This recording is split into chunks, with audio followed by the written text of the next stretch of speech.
going to return.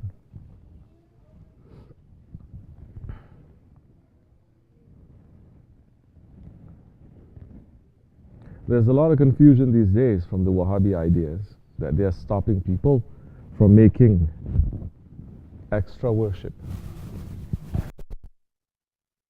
And they're saying, don't make it. It is not necessary. It is useless. It is made up. It will lead you to Jahannam. Extra worship is going to lead you to Jahannam. This is what people are saying. This is showing how shaitanic that idea is. They're saying, offer Fatiha or read Yasin to those who have passed. You cannot. As if for 1400 years, our alims and our ulamas, our scholars and our saints, they've been very silent about this whole issue, or they don't know what answer to give. The confusion of the Ahir. Everyone is going to question about the wheel. Why is the wheel? Why is it round? Who says it is round? Why cannot it be 8 sides or 4 sides? Why 2? Why not 1? Who says it is? It's questioning. So now we need to take out the wheel. Whole vehicle cannot move. This is what happened to the Muslims now. We cannot move. Not 1 step forward. With everything that we have, we're not making 1 step forward, and confusion only. People being busy with confusion. Cannot offer Fatiha to those who passed. Don't read the Yasin, especially Thursday nights like this. Don't pray for those who have passed. Don't pray for those who have passed. Don't have special prayers 1 day, 3 days, 7 days, 40 days, 100 days after they've passed. And because Muslims are cut off from their understanding and their traditions, they start to believe this fear instead of trying to find the real answers. So what reaches to the ones who have passed? We have just buried one of our brothers too. Well, the father just passed away. We've known him for some time. Just 1 week ago. Same time, last week, we are preparing in the cemetery over there to put him to the ground. Islam is a religion of mercy, and it's a religion that is giving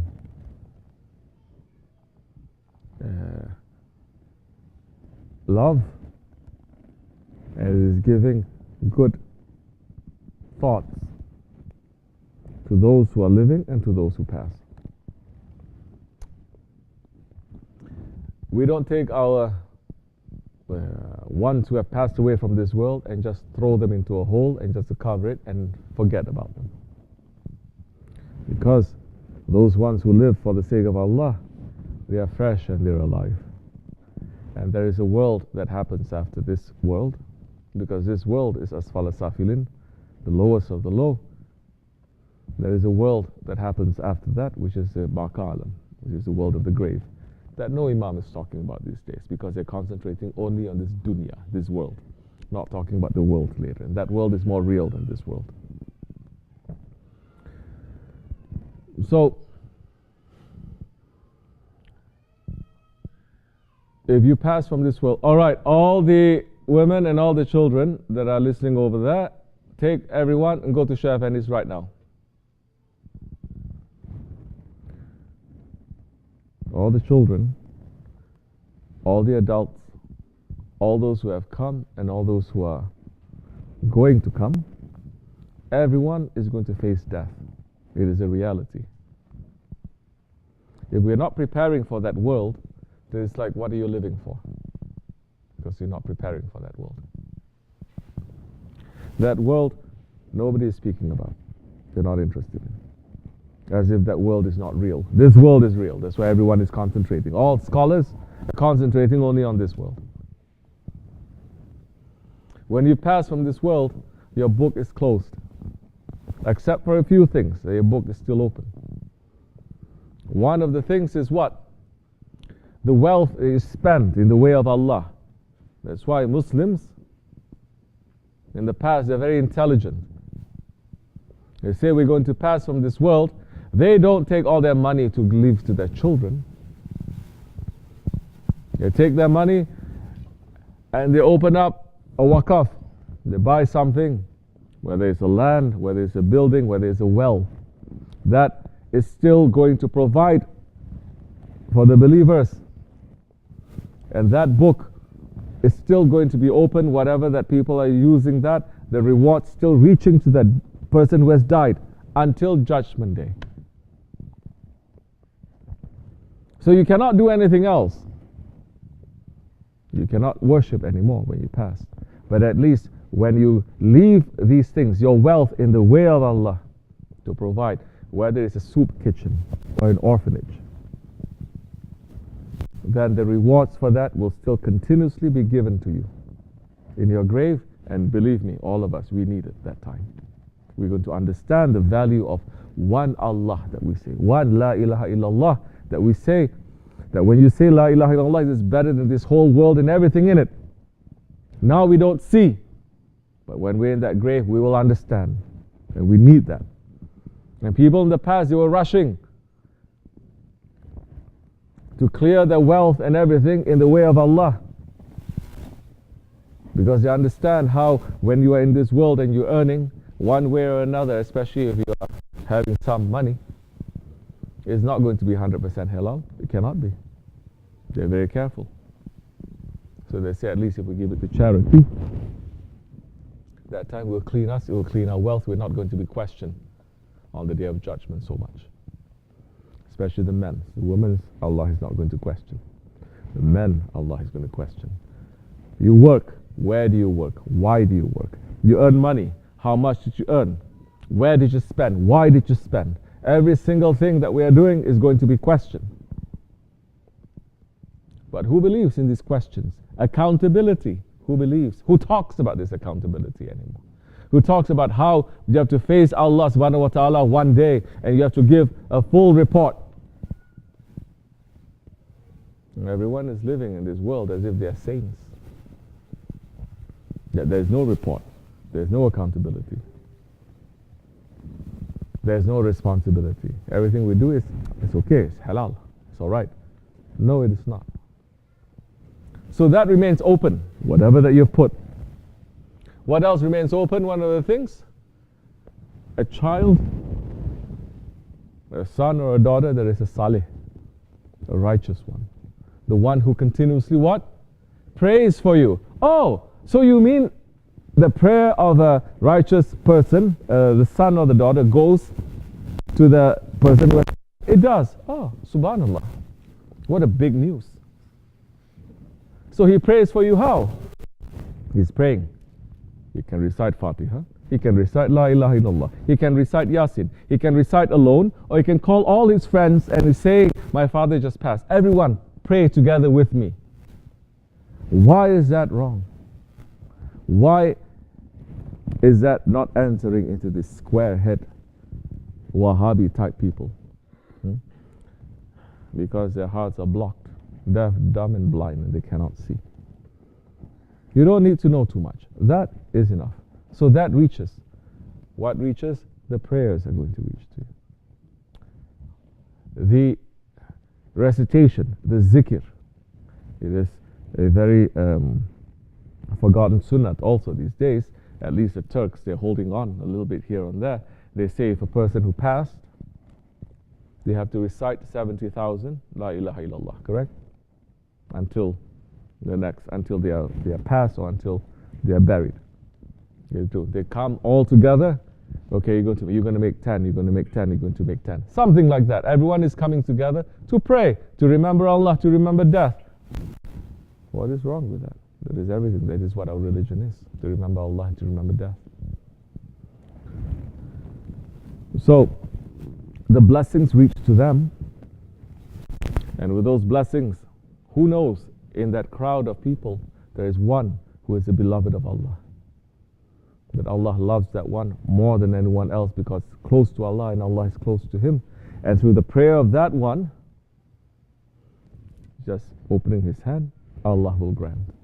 Maybe Allah is not going to look at you or me, but that one he loves, and he says, that one, for the sake of that one. Does Allah work like this? Of course Allah works like this. Allah subhanahu wa ta'ala is saying, Holy Prophet ﷺ is saying, that if it's not for the babies and the lamb, and in some they're saying for the old people too, Allah will not even bring one drop of rain into this world. It's for the sake of those innocent ones that Allah is bringing rahmat, compassion and mercy into this world. So maybe that one is in trouble because in reality certain things happen to you when you're in that grave after 3 days. First thing that's going to happen to you outside, the first thing that's going to happen to you is your nose is going to finish. The nose is first going to collapse. The nose that you're walking so high through this whole world, when you're walking on this world, on this earth, and you think you're so high and mighty, putting up your nose everywhere, saying, I am Albanian, don't you know, I'm the best. Or I'm Pakistani, don't you know, the name is there, Pakistan, I'm the best. Or China, or whatever it is. The nose is going to be the first thing to go, to rot from the outside. From the inside, the first thing that's going to go is your brains. That everyone, mind, brains, intelligence, that's the first thing. The looks and the intelligence, first thing to go. And when that happens, understand in the grave, the body can feel everything. That's why we are still being very strict a little bit about the zikr, because if you're not going to discipline your body for 5, 10, 15, 20 minutes of zikr, how are you going to learn how to discipline your body when it's in the grave? Where everything, the worms are going to come, the insects going to come, the cold, the heat, everything, and you cannot move. You're going to feel everything, but you cannot move. Yeah? We're not telling people like Buddha kind, okay, you're going to lock yourself up 4 hours, you're not going to move, you're going to sit like this. No. No one can do that anyway. No one can carry that. Yes, there is in Islam, in tariqat, for you to discipline your body also that way. Nobody can carry it. We say at least 5, 10, 15 minutes. But people, they are sleeping during zikr. So how we're going to enter into different things now? You have to wake yourself up. You have to put your will down to your body. You cannot just tell me what to do. Whenever you're tired, you're going to sleep. Whenever you're alive, you're going to do something. No. I'm going to tell you what to do. Sit like this. You understand? So everything's happening in that grave. We feel everything. 3 days later, something else is going to happen to the body.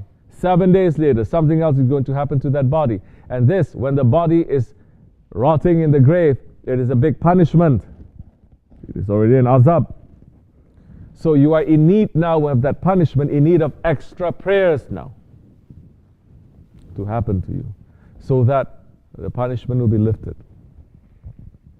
That's why in the old days, they say first day, 3 days. First 3 days, at least you're going to do it. 7 days, 40 days, 100 days, 1,000 days. So after 1,000 days, everything is going to be finished except for your bones.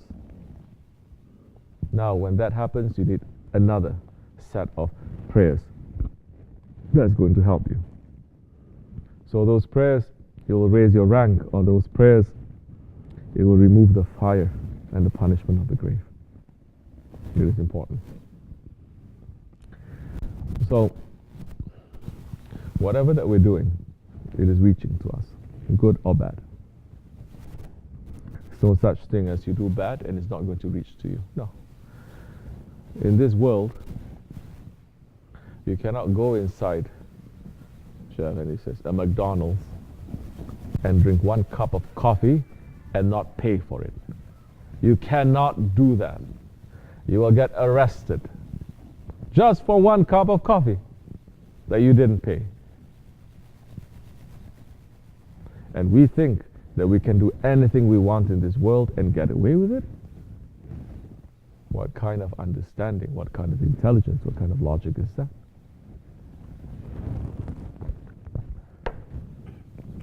When Allah is saying, I've given you the merciful ones, I've given you my friends, I've given you my prophets, I've given you holy days and nights. You feel yourself so heavy, run to these ones, run to these times, and unburden yourself. Take it. You cannot carry it. So much happening to you. I'm not asking you to carry it. Take it out. Run to the circles of light. You're feeling very dark. Run to the circles of light. Then that darkness will be taken away from you. Don't run away from it. You get more dark. You're very heavy. Run to those that can make it light. Don't run away from them. Otherwise, we cannot solve anything by ourselves. We think we can. We cannot. We need help. And Allah subhanahu wa ta'ala, every Thursday night like this, He is saying, the Jummah, it is holier than the two Eids combined. Thursday nights like this, it is a very holy night. That's why Thursday nights, all the tarikats, they are concentrating on this night to do extra worship. Maybe whole week you're not doing nothing. Whole week you're escaping. Whole week you're doing wrong things. At least run for the holy nights. Sit with people who are worshipping. That will be taken away from you. Guaranteed. Just don't bring your ego into the circle. Leave everything out and enter. You'll find enough now light and enough power for you to survive another week. Go out there and do your nonsense. You'll find the energy to do that too, because you came and you got all the energy. Stay away, it's just going to finish you. So, we are hoping and we are praying, inshallah, when we pass, there'll be good people who are praying for us.